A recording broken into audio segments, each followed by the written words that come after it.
Hello guys, देख सकते हैं अभी हम लोग किशनगंज जंक्शन में सब खड़े हुए हैं अपने ट्रेन के इंतज़ार में। देखिए जितनी भीड़ आप देख रहे हैं उससे कई ज़्यादा गर्मी की तपिश और हरारत है। बहुत ज़्यादा गर्मी है भाई लोग। देखिए सब अपने अपने कोचिंग ढूंढ रहे हैं ट्रेन पकड़ने के लिए। लोग इस तरफ इधर से उधर भाग दौड़ कर रहे हैं, देख सकते हैं आप। देखिए वीडियो को लाइक कीजिए, चैनल पर नए हैं तो फॉलो कीजिए, सब्सक्राइब कीजिए। दिल का इज़हार करना चाहते हैं तो कमेंट करके बताइए। इसी तरीके से वीडियो आप मज़ेदार देखने के लिए।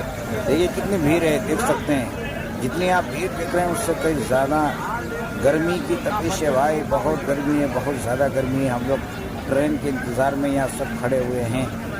इसके बाद हमारी ट्रेन आने वाली है, देख सकते हैं आप लोग।